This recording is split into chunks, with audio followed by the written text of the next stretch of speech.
some cloud breaks as well. As a result, temperatures are looking a little bit higher, closer to average, but for Scotland and Northern Ireland, the cloud picks up here and we'll see wet and windy weather arrive by the end of the day. Gales for northern Scotland, 50 to 60 mile per hour wind gusts for exposed parts of the mainland of northern Scotland. Rain pushes south overnight into the early hours of Thursday. The rain peters out by the time it reaches central parts, but enough of a breeze for many, enough cloud as well to prevent things from turning frosty or foggy by dawn on Thursday.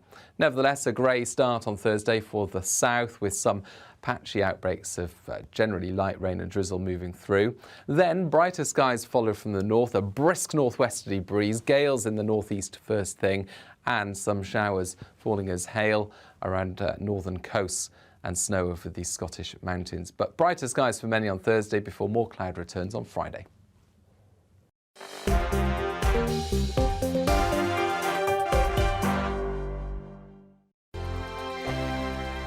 Hello there, I'm Eamon. And I'm Isabel. And you're watching the GB News digital stream across the United Kingdom. And around the world. If you're here in the UK, you can also watch us on your TV screen. GB News is Freeview channel 236. On Sky, we're channel 515. 626 on Virgin Media. Just remember, you might need to retune your TV to watch the channel. Yeah, and if you are doing that, find out more about retuning by going to gbnews.uk.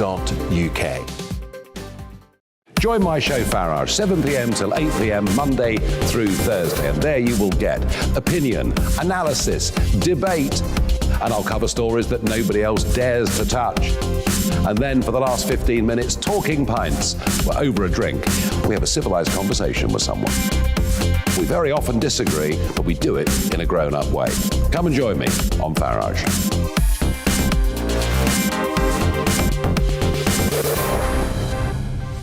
I'm Dan Wootton. Join me Monday to Thursday from 9 to 11 for the feistiest and most fun news debate on TV, where free speech reigns. I'll bring you a sharp take on the day's biggest stories, bombshell newsmaker interviews, and A-list guests. And I guarantee you, no spin, no bias, no censorship, and no reason to go to bed. That's Dan Wootton Tonight, Monday to Thursdays from 9 on GB News. Hello there, I'm Eamon Holmes. And I'm Isabel Webster. And we hope you can join us for Breakfast with Eamon and Isabel. You make me laugh out loud, belly laugh. Is that important first thing in the morning? Yeah, absolutely. And there's me trying to be deadly serious. News is a serious business. Yeah, I have to rein you in sometimes. Well, it doesn't stop us laughing at it. It doesn't stop us having an opinion on what's going on. Yeah. And it certainly will not stop us reflecting what you think. Weekdays from 6 to 9:30 on GB News.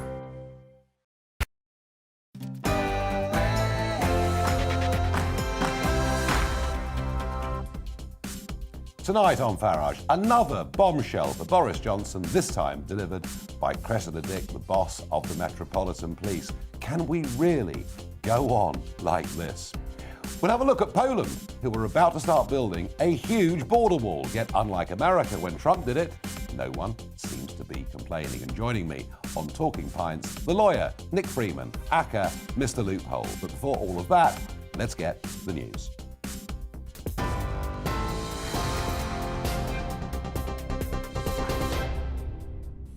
Nigel, thank you. I'm Polly Middlehurst in the GB newsroom. And the Prime Minister has warned if Russia invades Ukraine, he said the bloodshed will be comparable to the first war in Chechnya or Bosnia. Russia has amassed around 100,000 troops on its border with Ukraine, raising fears of an imminent attack. Boris Johnson told MPs the British Army will protect its allies and will look to contribute to any new NATO deployments. He also says sanctions against Moscow would be severe, inflicting pain on the Russian economy. Any attack on his neighbour would be followed by tougher sanctions against Russia, further steps to help Ukraine defend herself, and by an increased NATO presence to protect our allies on NATO's eastern flank. Well, the Labour leader, Sir Keir Starmer, says the UK must show Russia that any further aggression will result in severe real-world consequences. That is why it is crucial that we in this House are united in opposing Russian aggression. Well, Boris Johnson says he welcomes the Metropolitan Police investigation into alleged parties at Downing Street during lockdown. Met Police Commissioner Dame Cressida Dick has confirmed a number of events are being looked at. Number 10 says talks between Sue Gray's inquiry team and the Met would determine what could be published from her report. Former Detective Chief Inspector at Scotland Yard Mick Neville has told GB News the police couldn't ignore it any longer. It was the government who chose to criminalise what would otherwise be ordinary family events, and people have put up with all sorts of sacrifices. And so the police now have to take this action. France says it could start legal proceedings against the UK if more licences aren't granted, allowing French trawlers to fish in UK and Channel Islands waters. Currently, 93% of requested licences have been issued by Britain, compared to 60% in November. However, the French government says it wants a further 73 licences signed off. Foreign Secretary Liz Truss says she believes there's a deal to be done to resolve the deadlock. And following the death of Star Hobson in Yorkshire, children's social care services at Bradford Council are to be put in the hands of a separate trust. The council had contact with the family of the 16-month-old who was murdered by her mother's girlfriend in 2020 after months of cruelty and neglect. From now on, the council will own the not-for-profit trust, but it will operate it at arm's length under the control of a new independent chair and board of directors. And entertainment news. Sir Elton John has tested positive for COVID-19 and will have to reschedule some of his shows in the United States. On Instagram, the 74-year-old musician expressed disappointment in postponing his show in Dallas, Texas. He says that his symptoms are mild and he fully expects to be back on the road, possibly by this weekend. On TV, online and on your radio via DAB+, you're with GB News. Now more from Farage.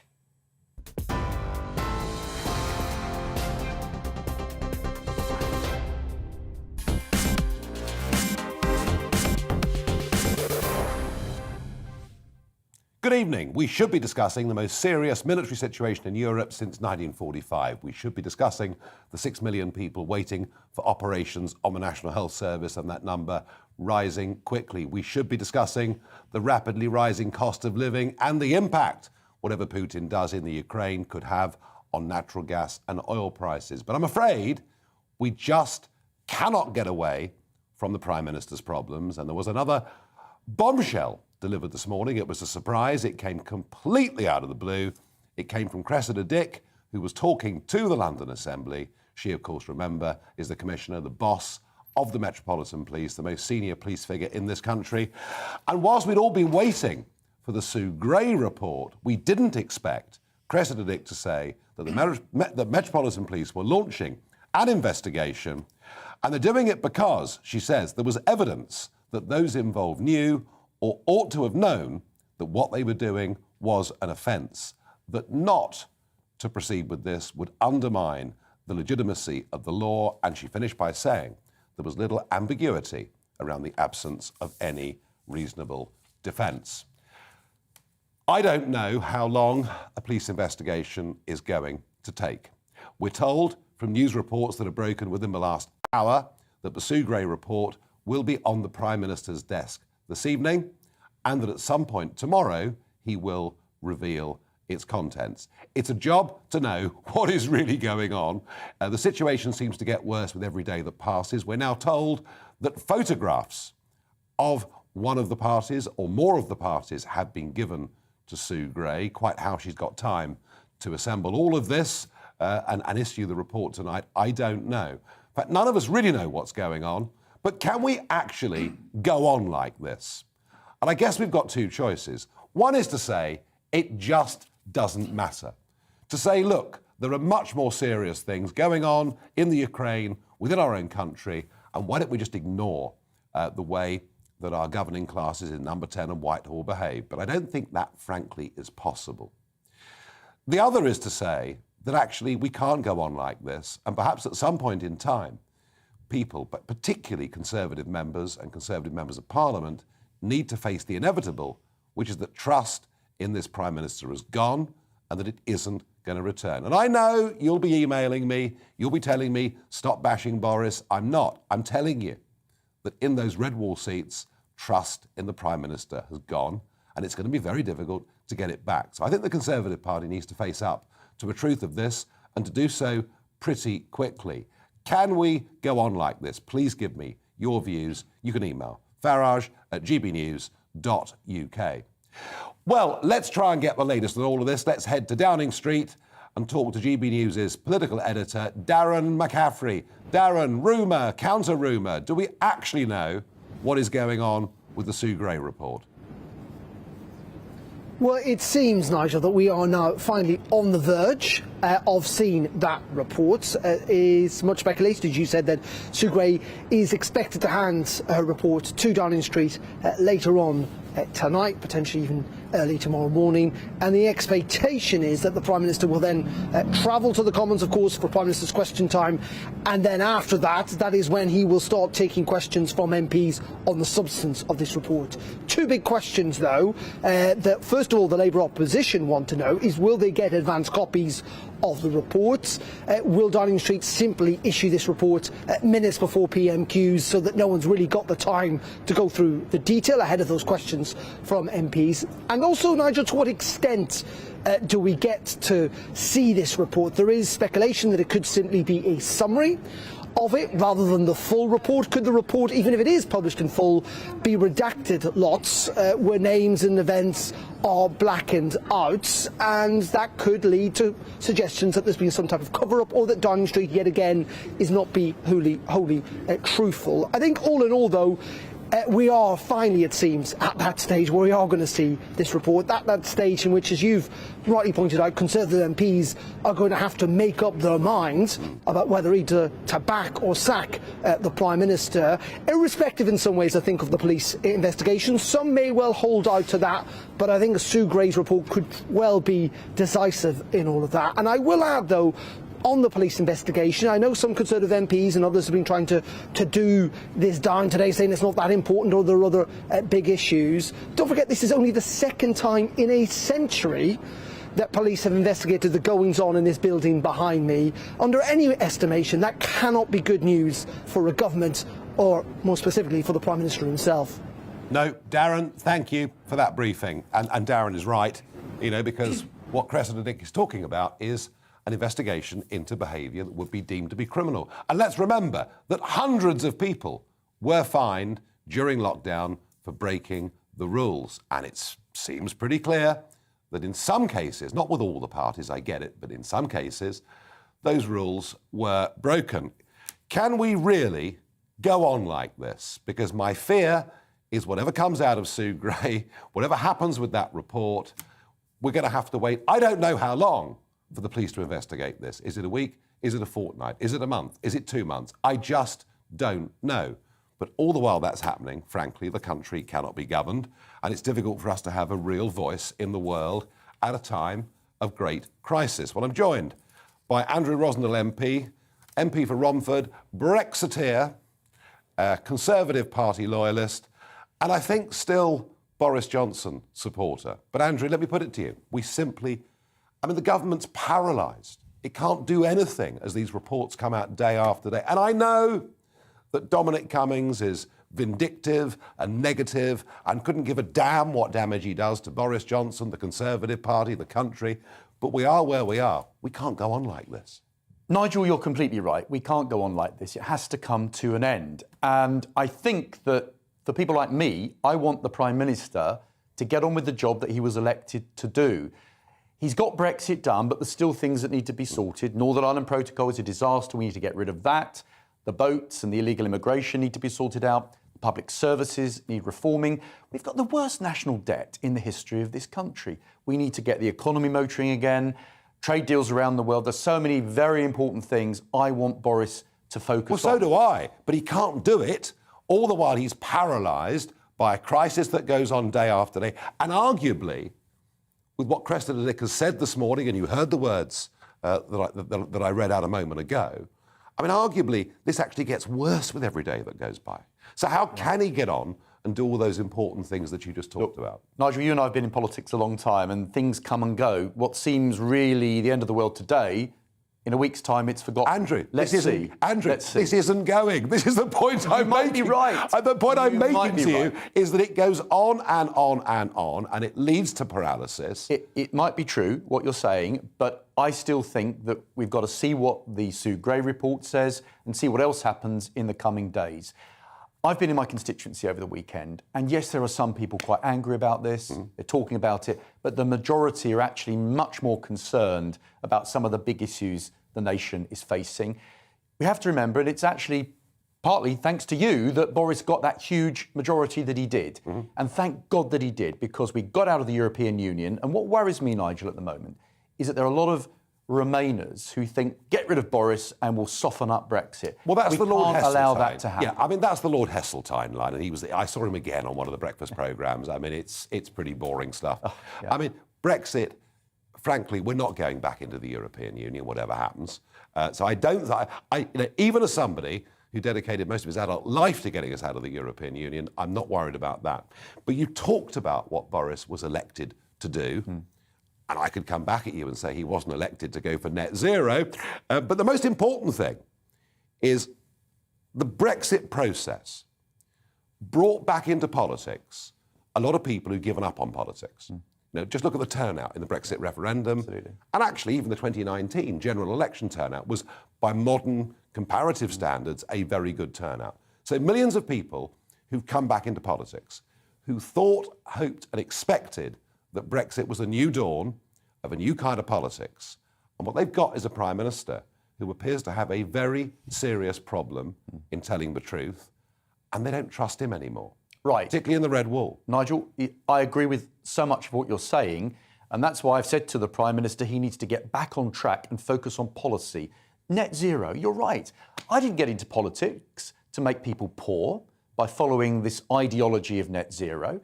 I didn't get into politics to undermine the independence of our country. Like you, I got into politics because I believe in this country and I want to see an agenda that puts our country first. And Boris was elected to do that. And I just think that we're being sidetracked but my point, with a lot of unnecessary things. Andrew, with all due respect, my point is about this word trust. You know, Brexit, it actually made people say, wow, we can do things. We can change the system. Our vote really matters.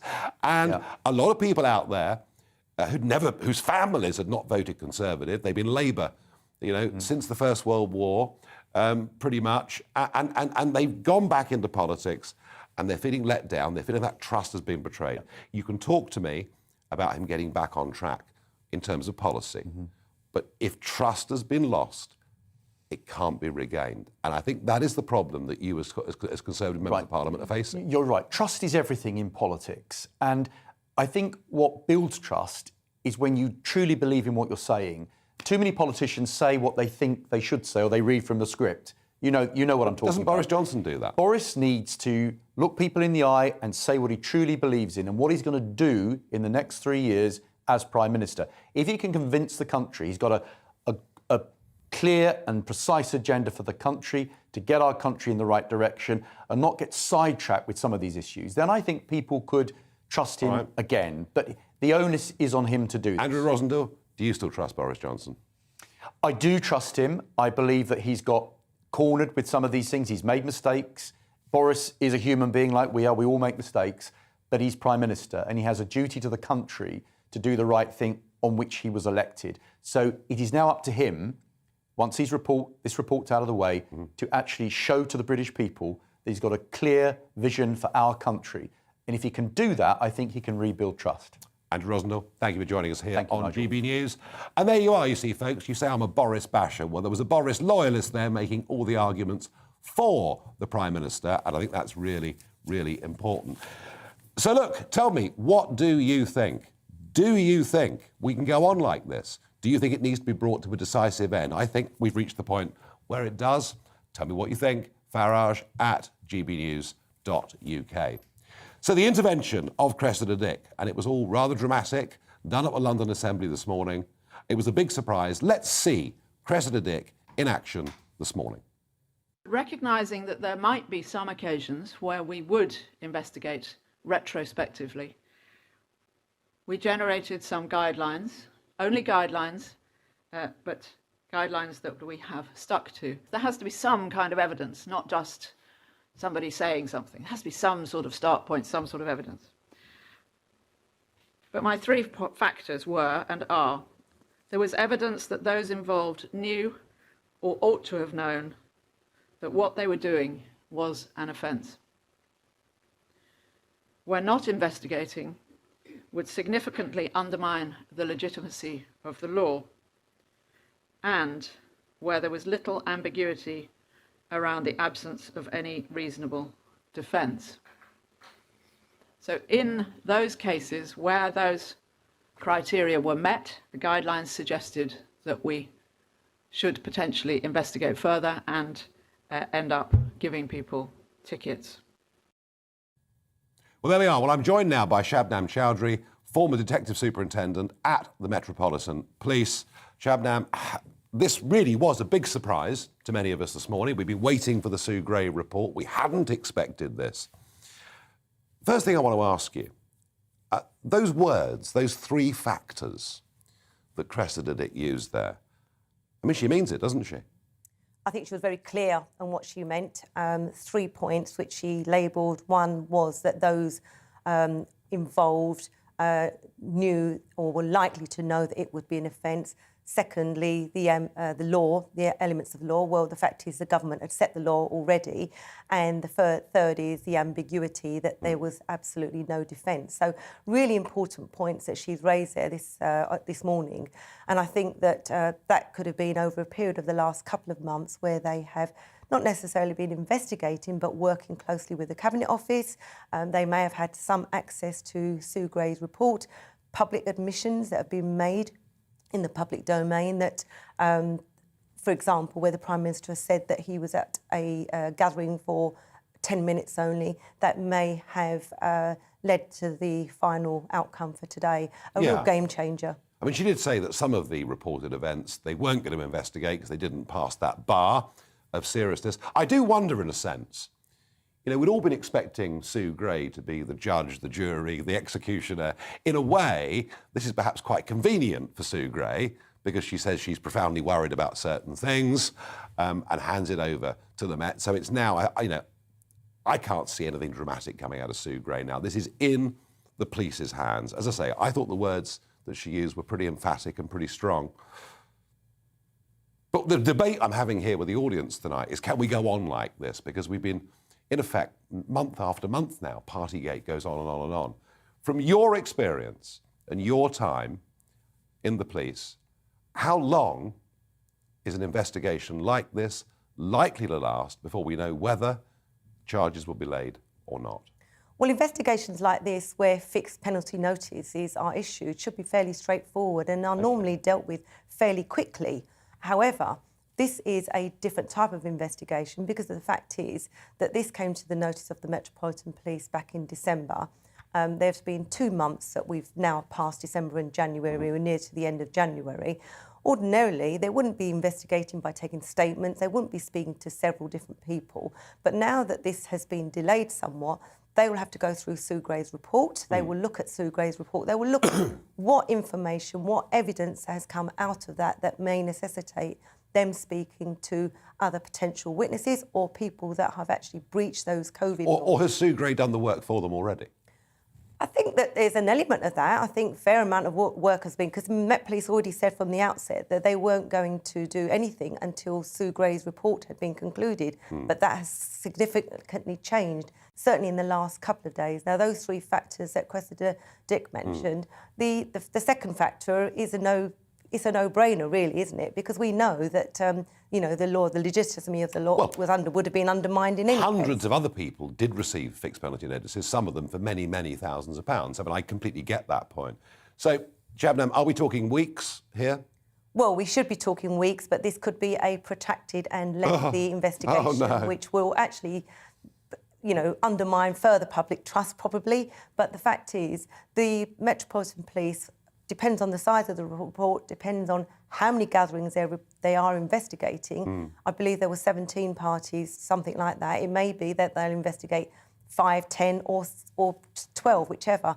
But let's also not forget that these offences that have been believed to have been committed they're summary-only offences. So you have to get to those who have committed those offences within the first 6 months. So it may be that the first 6 months from May last year through to, say, October, whichever the 6 months later, may not pass the threshold.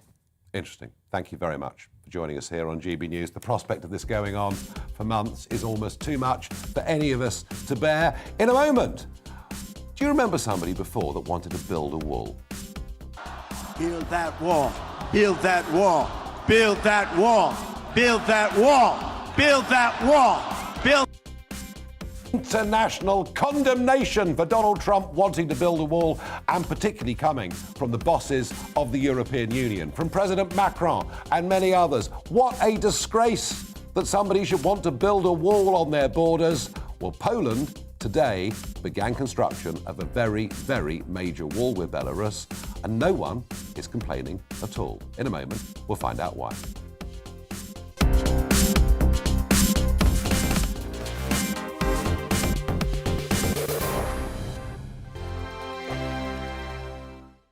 Hello there, I'm Eamon. And I'm Isabel. And you're watching the GB News digital stream across the United Kingdom. And around the world. If you're here in the UK, you can also watch us on your TV screen. GB News is Freeview channel 236. On Sky, we're channel 515. 626 on Virgin Media. Just remember, you might need to retune your TV to watch the channel. Yeah, and if you are doing that, find out more about retuning by going to gbnews.uk. Join my show Farage, 7 p.m. till 8 p.m. Monday through Thursday, and there you will get opinion, analysis, debate, and I'll cover stories that nobody else dares to touch. And then for the last 15 minutes, talking pints. We're over a drink. We have a civilised conversation with someone. We very often disagree, but we do it in a grown-up way. Come and join me on Farage.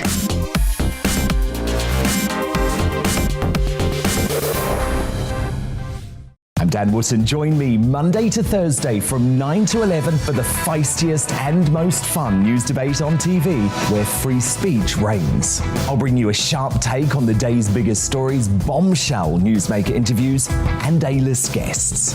And I guarantee you, no spin, no bias, no censorship, and no reason to go to bed. That's Dan Wootton Tonight, Monday to Thursdays from 9 on GB News. Hello there, I'm Eamon Holmes. And I'm Isabel Webster. And we hope you can join us for Breakfast with Eamon. And Isabel. You make me laugh out loud, belly laugh. Is that important first thing in the morning? Yeah, absolutely. And there's me trying to be deadly serious. News is a serious business. Yeah, I have to rein you in sometimes. Well, it doesn't stop us laughing at it. It doesn't stop us having an opinion on what's going on. Yeah. And it certainly will not stop us reflecting what you think. Weekdays from 6 to 9:30 on GB News.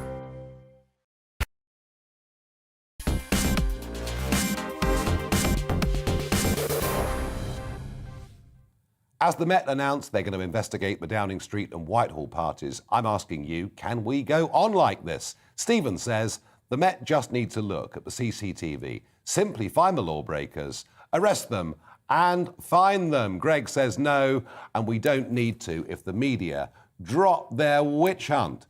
Connor says we can go on like this. It's just a smokescreen for something else. Dave says, no, we can't. It's time for Boris to go. It's embarrassing. And Rob says, Sue Gray is employed by Boris, the police under the control of Patel, who is, well, look, I've got my concerns, I have to say, about the Sue Gray report, but I do not think that what was said today by Cressida Dick was in any way a coincidence. This is the way that Sue Gray actually passes the problem, passes the ball down the line. Now, I mentioned before the break about the wall. So, Poland is about to embark on building a 180-kilometre stretch of border with Belarus, and it is a really serious wall, 5.5 metres high, including 5 metres of steel poles with concertina wire on the top. This is going to be a very, very big border barrier. But the really odd thing, President Macron went and addressed the US Congress and condemned Trump, saying closing the door to the world will not stop the evolution of the world. And you can imagine Ursula von der Leyen, all the bosses in Brussels, condemning of Trump, and yet we're not hearing much noise about Poland. I wonder why. Well, I'm joined now by Magdalena Jadownik, freelance journalist based in Warsaw. And Magdalena, you've been at the border over the course of the last couple of days. Please tell a British audience exactly what's happening. Good evening, everyone. Yes, I just returned from the border. I've been reporting about this crisis for the last couple of months. And yes, the border guards, as they are the ones building the, ordering and building the wall, is just about to start tomorrow or after tomorrow. We're expecting the official press tours to see the beginning of the construction of the wall. Meanwhile, the ecologists are protesting because the area where the border, the wall will be built is actually under some parts under the protection, also UNESCO protection and Nature 2000. So we are very much polarized about this topic inside Poland as well. Some people are, of course, supporting the government and the border guards building this sort of a fence, but there are also a lot of people condemning that too. Yeah, I do understand the environmentalists are complaining about it, but environmentalists complain about everything, really, new roads or whatever it may be. But what interests me, Magdalena, is the European Union itself. You're not being condemned. I mean, Poland gets condemned by Brussels for many, many things, as you well know, but it appears there's no condemnation coming for the building of this wall. Why is that? Well, the only thing I can say now, and it's probably a little bit ironic, but they always say they're very deeply concerned, and that's where it stops. So we had a lot of European politicians coming to see the situation near the Polish-Belarusian border, and they were, again, very deeply concerned. But I do have the impression that they are very happy with Poland's government decisions on, sending soldiers to the border, building a wire fence along the border, and now building this wall. I do think that European politicians are simply happy with what the Polish government is doing, and officially saying that, of course, it's against human rights. But the only phrases and sentences we can hear is that they are. Yeah, I mean, after the Mediterranean, after the public backlash at the sheer numbers that were coming, 2015, 16, 17, I think you're right. That's why they're quite happy. There's a feeling that Belarus are abusing their position. Finally, Magdalena, if I may, is there any indication in terms of Polish public opinion about how the Polish people feel about this? There was a recent poll, and according to this recent poll, 70% of the Polish people were in favor of humanitarian aid operating near the border. As we know, we do have NGOs working with the migrants crossing the border, but they are not allowed to approach the border itself. We have a no-go zone of around 3 kilometers from the border. And this is the area they cannot access. So Polish opinion was that the humanitarian aid should be provided to the migrants, but a lot of Polish people, and I would say half, 50% would agree with stopping the migration and dealing with it in a quite firm way, and the other half would be more for taking refugee migrants, asylum seekers in, and then seeing what we could do with them and deal with this matter properly and according to the international law.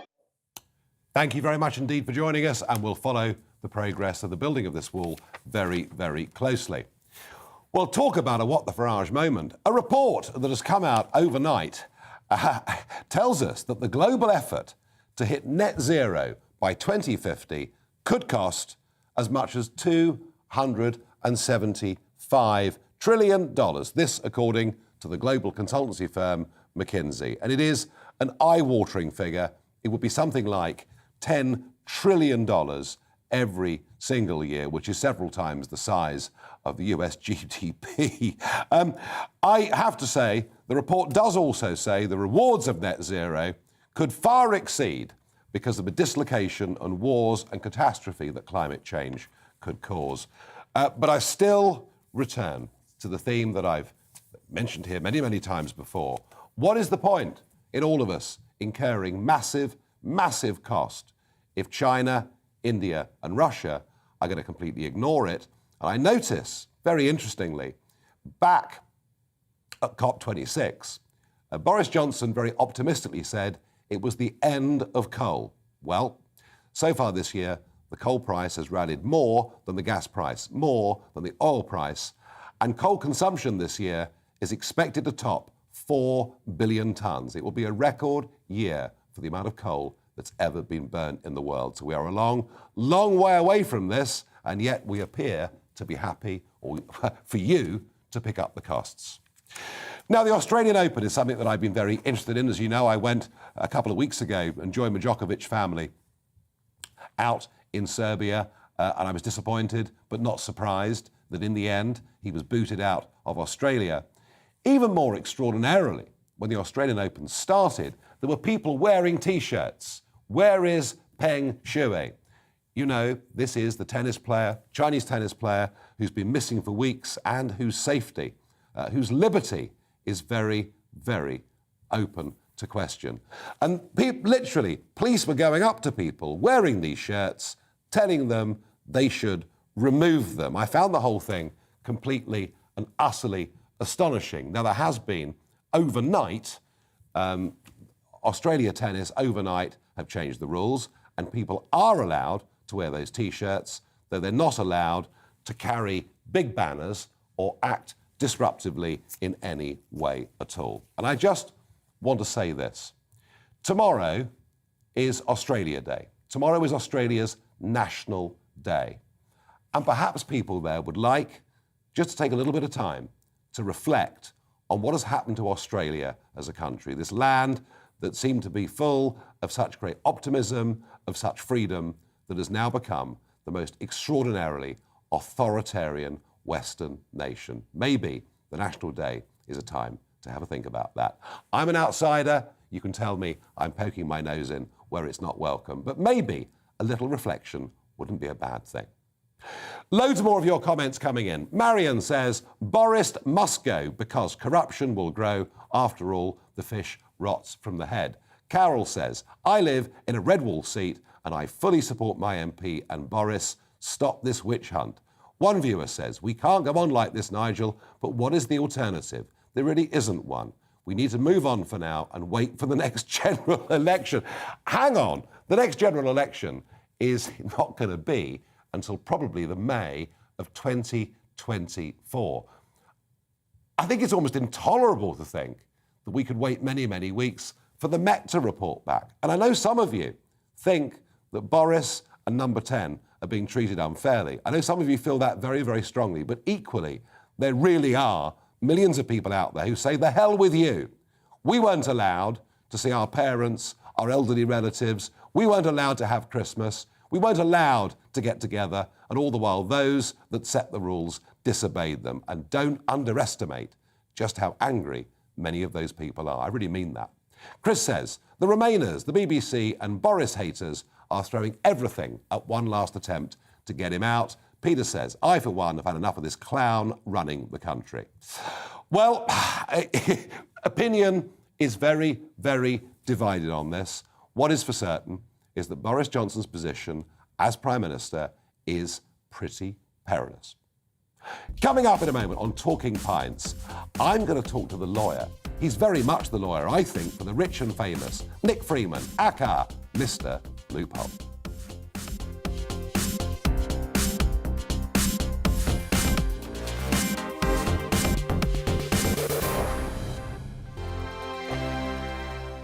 Hello there, I'm Eamon. And I'm Isabel. And you're watching the GB News digital stream across the United Kingdom. And around the world. If you're here in the UK, you can also watch us on your TV screen. GB News is Freeview channel 236. On Sky, we're channel 515. 626 on Virgin Media. Just remember, you might need to retune your TV to watch the channel. Yeah, and if you are doing that, find out more about retuning by going to gbnews.uk. Join my show Farage, 7 p.m. till 8 p.m. Monday through Thursday, and there you will get opinion, analysis, debate, and I'll cover stories that nobody else dares to touch. And then for the last 15 minutes, Talking Pints. We're over a drink. We have a civilised conversation with someone. We very often disagree, but we do it in a grown-up way. Come and join me on Farage.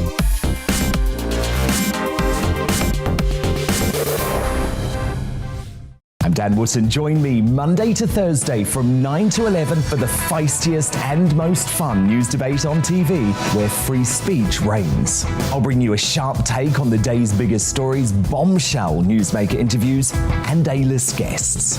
And I guarantee you, no spin, no bias, no censorship, and no reason to go to bed. That's Dan Wootton Tonight, Monday to Thursdays from 9 on GB News. Hello there, I'm Eamon Holmes. And I'm Isabel Webster. And we hope you can join us for Breakfast with Eamon and Isabel. You make me laugh out loud, belly laugh. Is that important first thing in the morning? Yeah, absolutely. And there's me trying to be deadly serious. News is a serious business. Yeah, I have to rein you in sometimes. Well, it doesn't stop us laughing at it. It doesn't stop us having an opinion on what's going on. Yeah. And it certainly will not stop us reflecting what you think. Weekdays from 6 to 9:30 on GB News.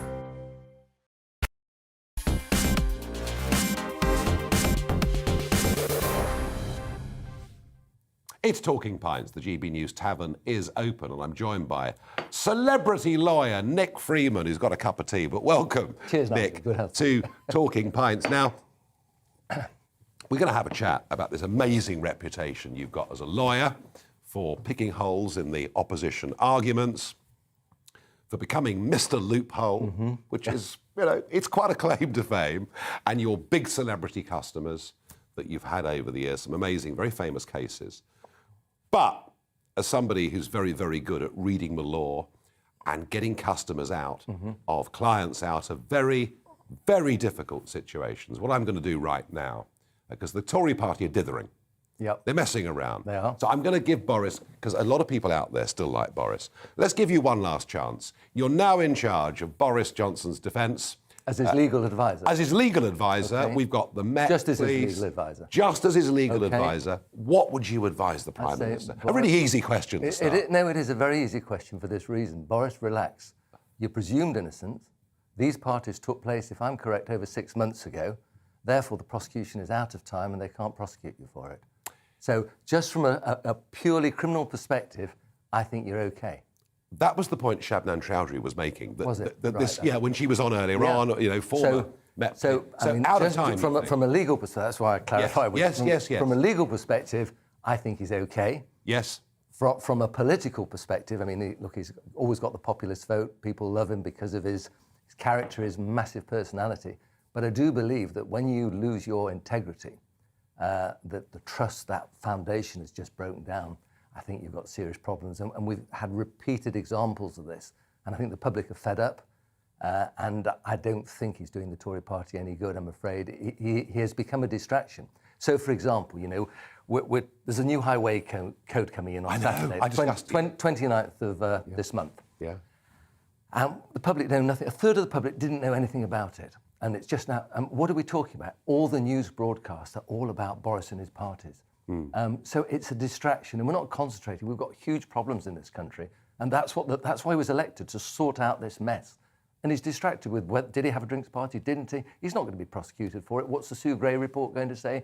So that's his political career. He's a distraction. In my view, he needs to stand aside. I think he will. I think it's only a question of time. And we need, unfortunately, I say unfortunately, we need somebody else who can carry forward and do what the Tory voter wants. We want someone with integrity, someone who's got some vision and move the country forward in the sort of direction that he was elected to do. And you know, he's lost Dominic Cummings, he's lost his way. Mr. Cummings has become very vindictive, and it's nasty, it's unpleasant. He doesn't do himself any favours. But the Tory party needs to regroup, regather, move forward. They were elected by a huge majority, as you know. So they need to just get on with the job. Well, Otherwise, they're going to forfeit this opportunity. Said with some passion, Nick. So with some I'm afraid I'm passionate about most things. Yeah, no, I can tell. Including what I do. No, now, it's very interesting. You mentioned the highway code there. Yeah. And in fact, I had a debate last night on this. And, you know, I had a pro-cyclist and a pro-motorist, and I'm really worried that what's been brought in is sort of London thinking and doesn't apply to much of the rest of the country. And I can see people turning left at junctions and all sorts of problems and accidents, and some will know what the code is, some won't. But it's in this sphere of motoring that you've become really incredibly well known. Yeah. Well, and I mean, the big cases, the Beckham case. I mean, talk us through the Beckham case. Okay. Well, the first Beckham case, the first one was in 1999. He was going too fast in his Ferrari, and there's a very rare defence. It's called a duress. Here is a very young Beckham here. You can see. Wow. Well, he was just sort of, you know, he was just getting back in the public eye, because you remember he got sent off in the World Cup. I know. He was just sort of regaining popularity, becoming a star again. In any case, to cut a long story short, he was driving too fast in his Ferrari down the A34, and I got the call to ask to defend him. I went to see him at the ground. Obviously, it's very exciting because I just set up on my own. It was that's why I remember the date, January the 1st, 1999. And he said, look, I was petrified because this Paps was trying to Paps me, and he was so close to me, he was driving so dangerously. I had to put some space between us, otherwise there was going to be an accident with serious consequences. So I argued duress of circumstance, necessity, which, you know, is a very rare defence. And you did that believing him to be right? Absolutely. Yes. Absolutely. Well, just to put it in perspective, when he went through the camera, he dialed 3 999 calls within 90 seconds of the incident. Okay. And as I said to the judge on appeal, I said either he had an amazing foresight, forensic knowledge of the law, or actually what he was saying was completely true. And it was quite a compelling argument. Interesting. So, yes, he was chased by the Paps. And, you know, if someone drives so dangerously, it makes sense, doesn't it? And you think, oh, my God, this guy's going to kill me. He's going to cause a crash. What do? If you've got the power in a Ferrari to leave a small car, you put your foot down, and that's what he did. Alex Ferguson was another one where there were interesting circumstances. Sir Alex, he'd had a stomach problem, and he thought he was cured. And the interesting thing about that was, had he not thought he was cured, he wouldn't have been able to avail himself of that defence. And so he'd been to the training ground, thought he was better. There was medical evidence to support it. On his way back, and he had this terrible wave within his stomach. And as I said to the court, you know, he was confronted with two options, and one was particularly palatable. So he took the choice to drive quickly on the hard shoulder and get to a bathroom. There were no exhibits produced. You see, Nick, both of those stories are good, because both of those stories I can see that actually that you're defending people who had justifiable reason to behave using in the way you did. It's knowing the law and using it. But you're kind of portrayed, you have been portrayed over the years in the newspapers as somehow what Nick Freeman does is a bit sneaky. You know, he gets people off who behave really, really badly. But or he finds these loopholes. I mean, the Clarkson case was a loophole in the law. Well, no, it was just law. The prosecution case was in such a mess that I spoke to the barrister who was prosecuting, and I said, look, I'm very happy to tell you what's wrong. I think there were 5 or 6 points that were wrong in his case. And I said, I'm happy to tell you if you're sensible about it. In other words, if you don't ask for an adjournment to try and rectify it. He said, I'm not going to do that. So I told him, he said, you're absolutely right. I'm going to knock it on the head. That's what happens. So, you know, I don't get him off. What I do is I advise my client what to do. I then go and argue. The Crown argue the other side, and someone else will decide whether there's merit in my argument. It's not my decision whether he's guilty. But kind of the press would... And they like to vilify them. Well, they like to sort of show you as that you're on the side of the bad guys. Well, because, look, we have a presumption of innocence, don't we? And you know, even if you... We should have. Well, we do. It exists in law, but we forget it. We assume, we read a sensational article in the paper, and you think, that's disgusting. How did he do that? It's awful, particularly with sex cases. You know, we have reputations traduced. We hear the allegation, the no charges, a lifetime ruined. I mean, I dealt with one soap star, and he was charged with a sexual assault. The jury were out for 7 minutes. It took them about 4 minutes to get backwards and forwards to the retiring room. She was obviously lying. That was the end of his career. I'm not going to mention the name. No. Okay, but that was the end of his career. He'd done nothing wrong. An opportunist person. And I said to him, you need to go after him. Make a complaint for perjury, attempting to pervert the court. He said, it's destroyed my life. I've got nothing left in the tank. And he let it go.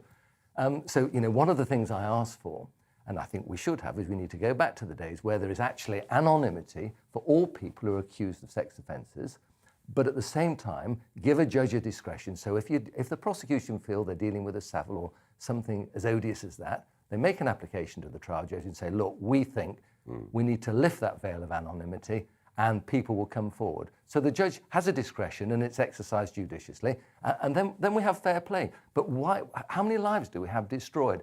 And, you know, sex crimes are horrendous, but at the same time, we don't want to be falsely accusing people who are innocent because we're destroying their lives. Their lives are ruined too. Who's protecting them? Yeah. Because the media aren't, and then you get a small... I defended a headmaster, and he was accused of serious sex crime, rape. And we were very thorough in the investigation. It was basically he says, she says, and we found a porter who remembers going past the room, and there was awful sensational headlines about this particular case because he was a headmaster. And the porter, we did some research, and he said, I walked past that room. The rape was supposed to have happened at midnight. He walked past that room at about 2:30 in the morning, and he heard a woman say, come on, baby, give it me, baby, come on, baby. Well, we got that, we served it. There was a trial before the trial. The case was thrown out. That was the end of his life. You know, it sticks. So these sex offences are unique. They have a terrible stigma. Very interesting. And people need to be protected. Very interesting. And Nick, one of the things that we've had, you know, I suppose we could argue from Magna Carta onwards, has been this concept that you're judged by your peers. In most cases, there is a jury. Yeah. And I have to say, I was pretty shocked by what the criminal damage charges jury decided over the Colston case, the Edward Colston statue in Bristol. I was really surprised. Yeah. I think there was a lot of fear involved in that, and I honestly believe that they were worried about repercussions if they returned a guilty verdict. Because they lived in Bristol? I think so, yeah. I think that local people, so much media attention, that the people who pulled that down obviously they're activists, aren't they? Let's say that. They accept they're activists, and I think the jury were under pressure. I think we can say they were under pressure to return a verdict. I have to say, and that's a personal view. I have to say that was my gut instinct. I didn't dare say it. No, and I'm not sure whether I'm going to be castigated for saying it now. But is there an argument? Is there an argument? You know, intimidation of jurors is something that, of course, we've always taken very seriously. We do know at times it goes on. Yeah. Is there an argument in cases like this to get a jury in from another part of the country? Definitely, 100%. You know, if you look at that case, was there a legitimate excuse? The defendants believed, quite fairly, there was a legitimate excuse. They're perfectly entitled to advance that. Once they advance that, from a legal perspective, the Crown need to prove beyond reasonable doubt that legitimate excuse doesn't exist, which is a very high threshold.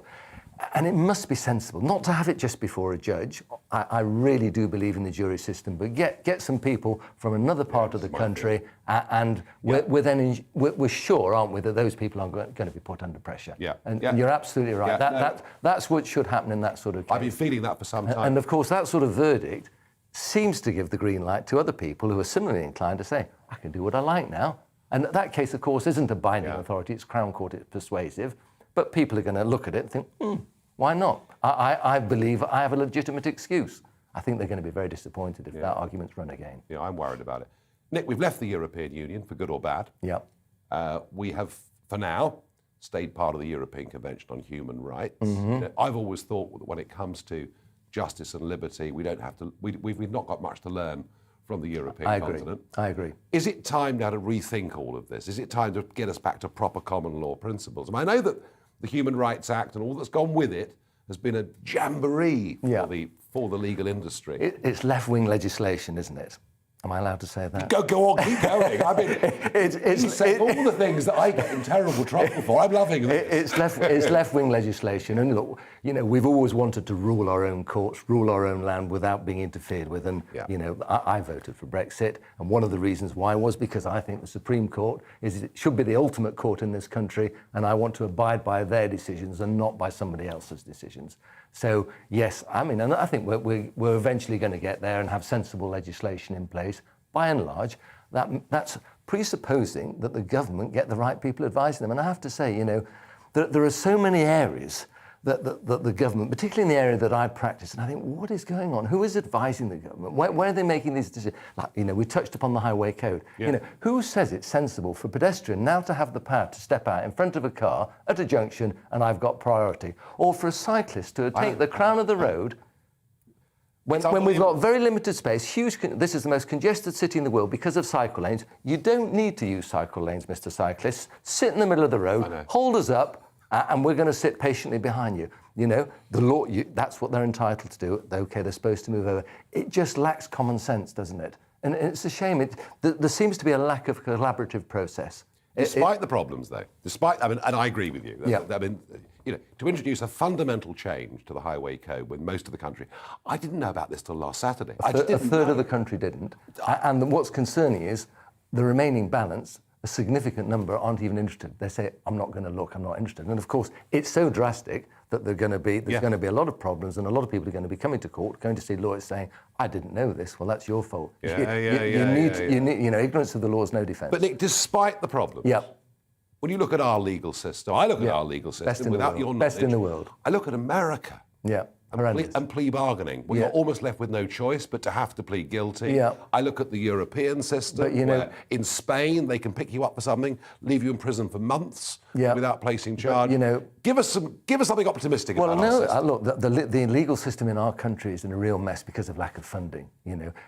Lawyers now, doing criminal legal aid work, the amount of work, it works out probably £15-20 an hour. Okay, so you're now having defendants who are on remand in custody, who are waiting, they're not going to get bail, and they think, I might as well plead guilty. I haven't committed the offence. So we're in a mess here, but it's still the best system in the world, but we do need an injection of cash, and I do believe we do have the best legal system in the world, and at least we have, I once had a case and defending a very wealthy Russian son, and did the first part, won it, about to do the second part, I'm going to be scanting my details. And I said, look, we've done a deal. We've got rid of all sorts of aspects, plead guilty. We've got an indication of sentence. He said, no. Well, I'm going to go to another lawyer because we're going to bribe the judge.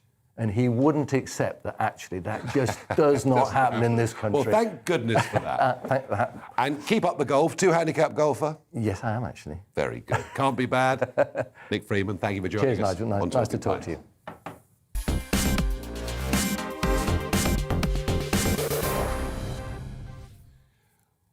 We have a few short moments left for Barrage the Farage. Grace asks me, will you be sticking with a zero alcohol beer next week or getting back to a decent pint? The latter, not the former, I can assure you. One viewer asks, what do you think is behind the drip feed of Boris party information? What is their motive behind it? It's Cummings and vindictiveness is what I think. Nick, what do you think? I think you're right. Yeah. Spot on. Absolutely spot on. He doesn't care what damage he does, whether he hurts Boris, hurts the Tories. I mean, this is it's a divorce at the worst of the worst. It's horrible. It's very acrimonious. Absolutely horrible. Last question. What's your favourite cake? Oh, well, one that's provided by Carrie Antoinette, I suppose. Some of you may get that. Coming up next, it's Mark Stein. I'll see you all tomorrow evening. First, though, we're going to get the weather. Hello again. With the notable exception of eastern Scotland, much of the UK has been cloudy. And again, on the cold side on Tuesday, a few cloud breaks, though, will increasingly affect central areas overnight, leading to some frost and fog patches. But for most, it's staying mostly quiet, I think, on Tuesday night, heading into Wednesday. These weather fronts bringing some outbreaks of rain into the north. And those outbreaks of rain mostly on the light side. But behind the fronts, actually a few cloud breaks affecting parts of eastern England, northern and eastern Scotland as well. Staying blustery in the far north with showers moving through the Northern Isles. Otherwise, for the vast majority, it's light winds and it's cloudy overnight with temperatures dropping into the low single figures. But where we do see those cloud breaks, particularly eastern parts of England into the Midlands, perhaps some parts of southern England as well, a touch of frost and a few fog patches first thing Wednesday. They'll soon lift. And then, actually, for England and Wales, it's looking like a brighter day. There'll be a better chance of higher cloud bases and some cloud breaks as well. As a result, temperatures are looking a little bit higher, closer to average. But for Scotland and Northern Ireland, the cloud picks up here and we'll see wet and windy weather arrive by the end of the day. Gales for northern Scotland, 50 to 60 mile/hour wind gusts for exposed parts of the mainland of northern Scotland. Rain pushes south overnight into the early hours of Thursday. The rain peters out by the time it reaches central parts, but enough of a breeze for many, enough cloud as well to prevent things from turning frosty or foggy by dawn on Thursday. Nevertheless, a grey start on Thursday for the south, with some patchy outbreaks of generally light rain and drizzle moving through. Then brighter skies follow from the north, a brisk northwesterly breeze, gales in the northeast first thing, and some showers falling as hail around northern coasts and snow over the Scottish mountains. But brighter skies for many on Thursday before more cloud returns on Friday. Coming up on Dan Wootton tonight, in a world-exclusive interview from her Syrian prison camp, ISIS runaway Shamima Begum is challenged on the claim she hopes will convince Britain to take mercy on her. Plus, the world's most controversial woman makes an unbelievable proposal to Boris Johnson. Bring me back to the UK so I can help you tackle terrorism. And as she complains she's sick of no one believing her de-radicalisation, the man who tracked her down, top journalist Andrew Jury, joins me in the studio to ask, why should we ever let Begum back into the UK, given her despicable actions? That's coming up on Dan Wootton tonight, 9 p.m. till 11 p.m. on GB News.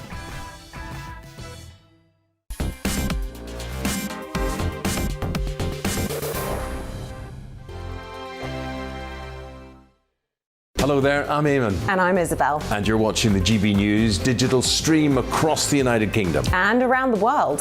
If you're here in the UK, you can also watch us on your TV screen. GB News is Freeview channel 236. On Sky, we're channel 515. 626 on Virgin Media. Just remember, you might need to retune your TV to watch the channel. Yeah, and if you are doing that, find out more about retuning by going to gbnews.uk. Join my show Farage, 7 p.m. till 8 p.m. Monday through Thursday, and there you will get opinion, analysis, debate, and I'll cover stories that nobody else dares to touch. And then for the last 15 minutes, talking pints. We're over a drink. We have a civilised conversation with someone. We very often disagree, but we do it in a grown-up way. Come and join me on Farage.